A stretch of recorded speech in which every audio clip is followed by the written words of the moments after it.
اتنی آسانی سے میں نے کہہ دی اور آپ نے سن لیا. یعنی اس کا اگر تصور کیا جائے کہ کیا ہوا، کیا ہوگا، کیسے، کتنا وقت لگا ہوگا کہ خون رستے رستے پیروں کو جوتوں کے اندر جما دے.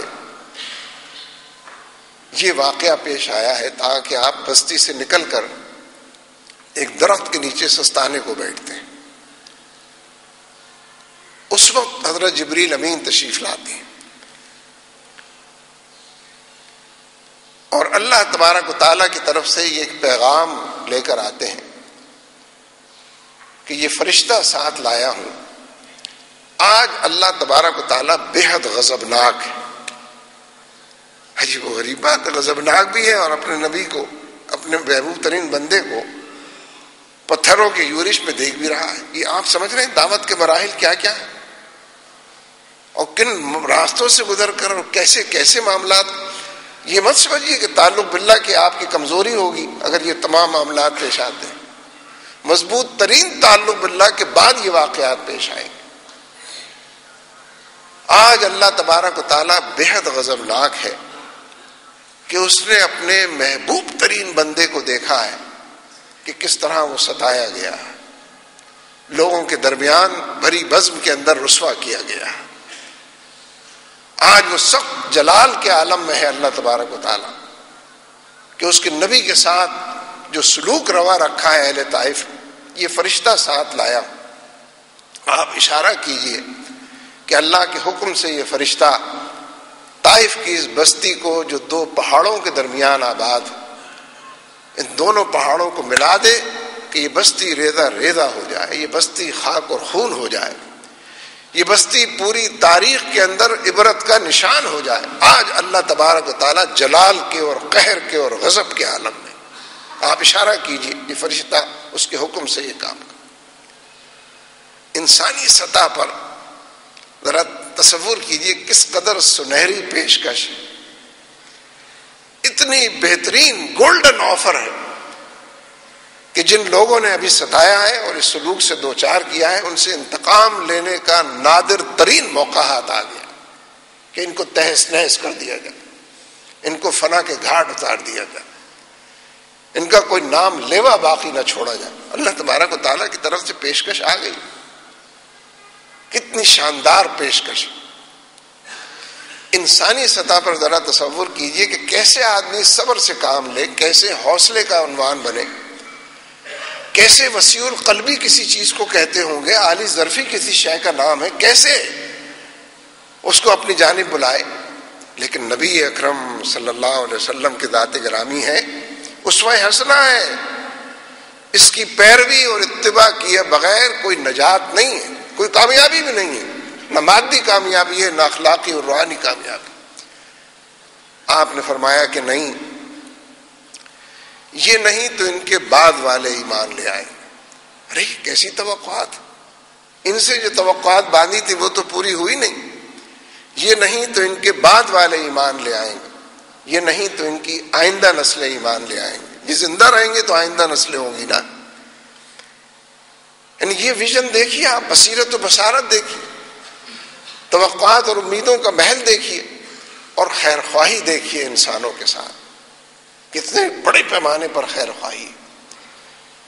لیکن انسانی سطح پر یہ وہ الفاظ ہیں کہ جو آپ کے زبان مبارک سے نکلتے ہیں اور پھر آپ سجدے کے اندر گر جاتے ہیں، اپنے رب سے مناجات کر، ہم کلامی کا شرف حاصل کر، اور پھر اپنی پوری کارکردگی کی رپورٹ بھی پیش کرتے ہیں. اور کچھ الفاظ لگتا ہے کہ شاید اپنے رب سے گلہ بھی کر رہے ہیں، اپنائیت کے الفاظ میں جو شکوہ ہو سکتا ہے وہ بھی کر رہے ہیں کہ مولا تو نے مجھ کو کن کے حوالے کر دیا. مولا تو جانتا ہے، اس سے پوچھنے کی کیا بات ہے، اور آپ جس کے حوالے ہوئے آپ بھی جانتے. مولا تو نے مجھ کو کن کے حوالے کر دیا جو میری بات کو سمجھتے نہیں ہیں، جو پیغام کو جانتے نہیں ہیں. اس میں ان کے لیے گنجائش رکھ رہے ہیں کہ سمجھ نہیں رہے اس لیے مخالفت کر رہے ہیں. ان کی خیر خواہی اس کے اندر ہی مطلوب ہے جملوں کے اندر. لیکن پھر بالآخر پھر وہی رہنمائی، اتباع اور پیروی اور دعوت اور انقلاب کے راستے پر چلنے والوں کے لیے پھر وہی رہنمائی. پھر پکار پکار کر کہتے ہیں کہ مولا اگر تو اسی پر راضی ہے، جو کچھ ہو گیا ہے آج، اگر تو اس پر راضی ہے تو میں بھی اس پر راضی ہوں۔ ظاہر ہے اس کی رضا کے بغیر تو کوئی کام، کوئی پتہ نہیں حرکت کرتا ہے، کوئی ذرہ اڑنے کی سکت اپنے اندر نہیں رکھتا ہے، کوئی تنکا ادھر سے ادھر نہیں ہوتا ہے۔ اگر مولا تو اس پر راضی ہے تو میں بھی اس پر راضی ہوں، یعنی میرا رب راضی ہے تو پھر سارا جگ راضی ہے۔ پھر یہ لوگ پتھر ماریں تو میں راضی ہوں، پھر یہ لوگ مجھے کانٹوں پر چلائیں تو میں راضی ہوں، پھر یہ مجھے خون میں نہلائیں تو میں راضی ہوں، پھر یہ مجھے خالی ہاتھ لوٹائیں تو میں راضی ہوں۔ رب کی رضا اصل چیز ہے جن راہوں پر۔ لیکن آپ دیکھیے اس پورے واقعے، میں نے تو ابتدا میں عرض کیا تھا نا کہ یہ تو ہمہ جہت ایک واقعہ ہے، اور سیرت کے تمام واقعات کے اندر اس منزل کا شعور موجود ہے۔ اس انقلاب کی دستک سنی جا سکتی ہے جس انقلاب کے لیے آپ اٹھے، اس تبدیلی کی قوس و قزح سجی ہوئی ہے کہ جس تبدیلی کا اندیا لے کر، اسائنمنٹ لے کر آپ اس دنیا کے اندر بھیجے گئے۔ اس لیے نبی اکرم صلی اللہ علیہ وسلم کے حوالے سے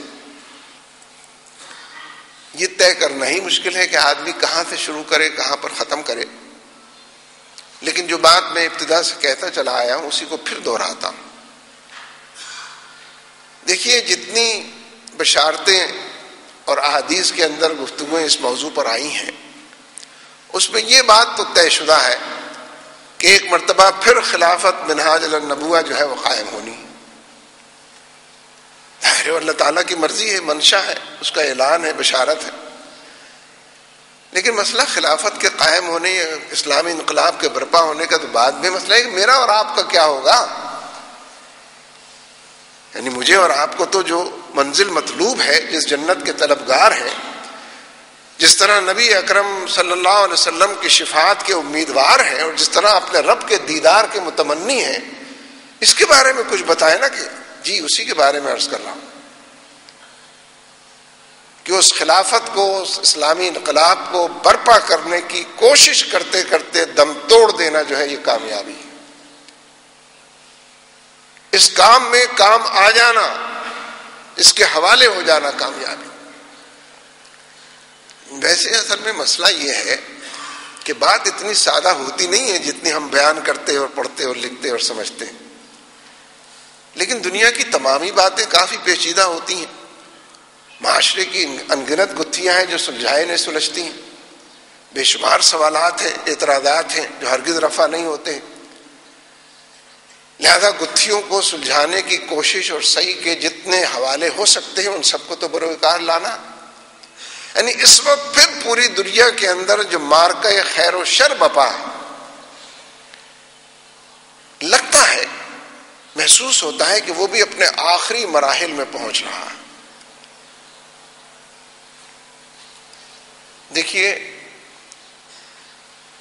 جتنی تہذیبیں آج سے 100 سال پہلے دنیا میں موجود تھیں، ان میں سے اکثر و بیشتر مغربی تہذیب کے اندر ضم ہو چکی ہیں، نڈھال ہو کر سپر ڈال چکی ہیں، شکست سے، ہزیمت سے دوچار ہو چکی ہیں، فنا کے گھاٹ اتر کر ڈھلان پر چل پڑی ہیں، اور مغربی تہذیب جس کو آج کل ہم کہتے ہیں، اس تہذیب کے اندر اس نے ان کو سمو لیا ہے اپنے اندر۔ ایک دو تہذیبوں کا اور ذکر آتا ہے، کنفیوشس کا، اس کا اس کا۔ اور دیکھیے یہ جو تہذیبوں کا معاملہ ہے، جغرافیائی اعتبار سے اگر کوئی تہذیب بڑی کامیابیاں حاصل کر رہی ہو، دور دور تک اپنے قبضے لوگوں کو دکھا رہی ہو، عسکری اعتبار سے، مالی اعتبار سے، مادی اعتبار سے اگر کوئی تہذیب لوگوں کی نگاہوں کے اندر دکھائی دے رہا ہو کہ فتوحات پر فتوحات کرتی جا رہی ہو، پوری تاریخ کا یہ سبق ہے، جن لوگوں نے، جن مورخین نے تاریخ کو لکھا ہے، تجزیہ کیا ہے،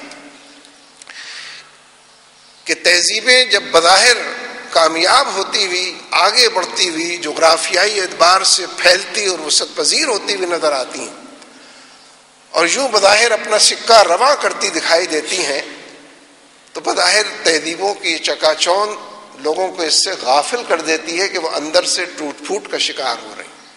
تہذیبوں کا معاملہ روحانی ہوتا ہے، اخلاقی ہوتا ہے، مادی کم ہوتا ہے، ظاہر میں کم، باطن میں زیادہ ہوتا ہے. اس کے پیمانے الگ ہیں، پرکھنے کے، سوچنے کے، جانچنے کے.